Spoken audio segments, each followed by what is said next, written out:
We send our students to the centers. So this is how we collaborate with them. Probably because during the development of our curriculum, they're part of it. And one of their commitment is the assessment part. I don't know, maybe it's a friendly chat with them, siguro ganon. Thank you, ma'am. No, I think it's the flexibility on the part of TESA because they're now more into this kind of arrangement, especially for certification. No? Because I think we were advised just recently that the assessments will now be done not in school, but it should be done in training centers. No? And for us, that is cost for students.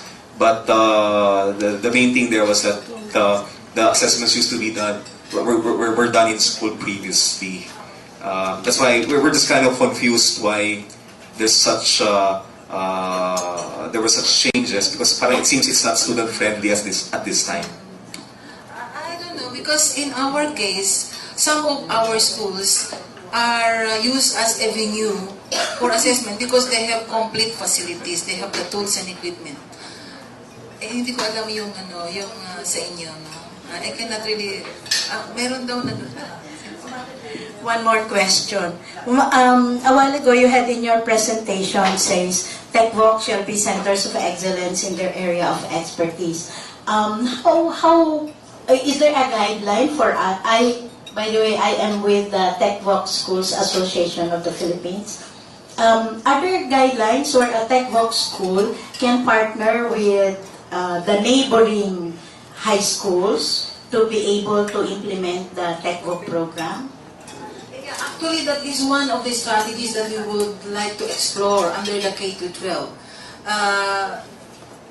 Under the general secondary schools, not all the schools will be ready to implement the TechVoc track.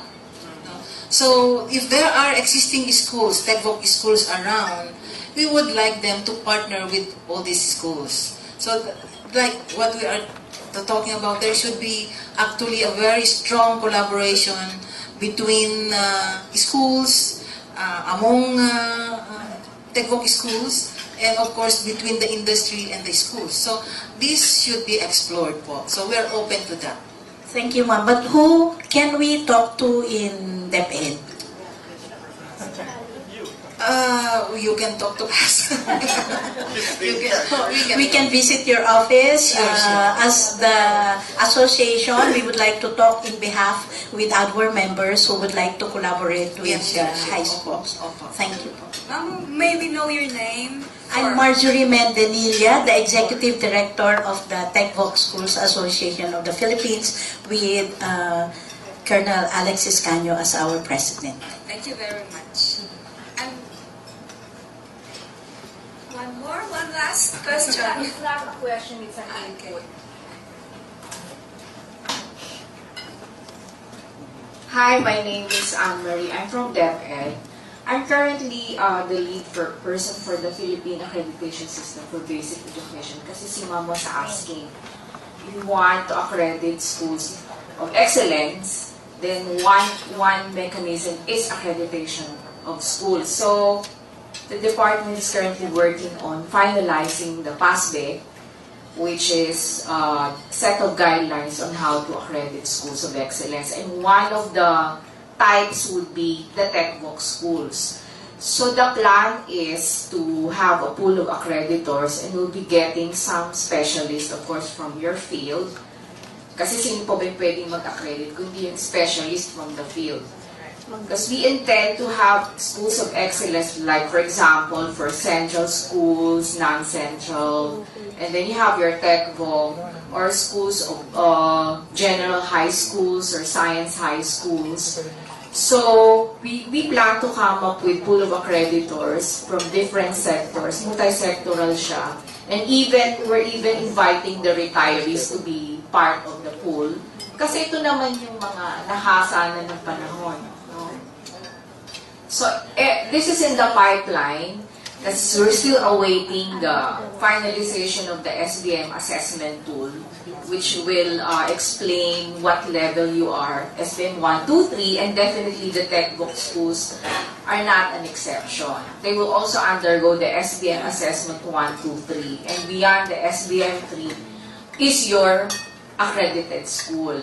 So hopefully it will take off by next year, and we will definitely connect with you about this. Thank you. Thank you for that information. And one very, very last comment or I question. can't help but apologies to the next panel. I just want to be clarified, Dr. Director Valles. When we go to 11, 12, yung senior high, we have a track towards TechVoc, right? Yung TechVoc po, who will identify the specialization, the high school? Kasi not all high schools have specializations on different topics or different subjects, from automotive to culinary, etc. Who will now identify?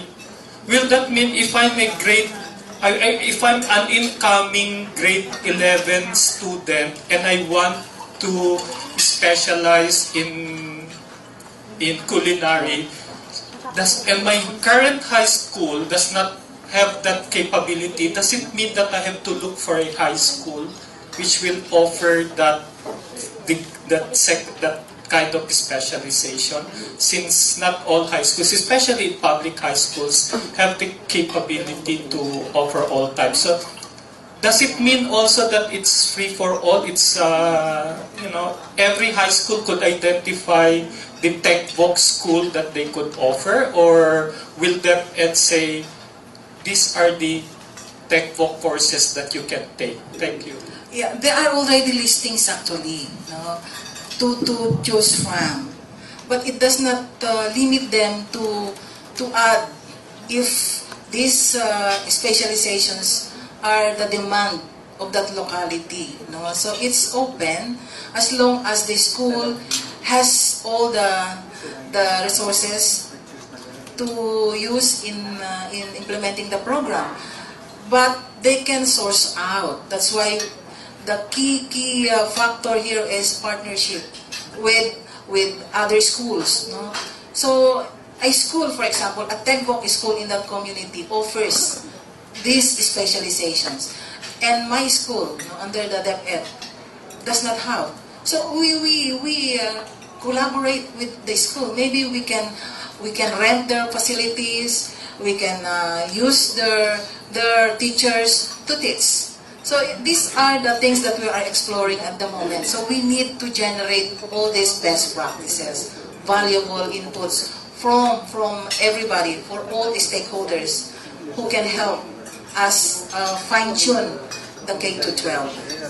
So the guys, early on, Mr. Anwar said, he's confused. It's like doing anything that we want to do, but it's not really that way. So we are actually generating all these good things that we could input, so that by the time we roll out the senior high school, more or less we have addressed already some of the great areas that we are right now. We are apprehensive that we will be having this K-12 half-baked. Hopefully not. Dr. Anwar would like to respond. It's not a response as much as of just a concern. And what Ramon just mentioned is very valuable. Now, this is a high school sitting somewhere, funded by the government. And we know that schools are funded according to certain standards. Now, a boy or a girl wants to do culinary. Let's say two of them. And this school is not culinary school. Now, as I hear, we do partnership, we do another school, we do this. It's easy said.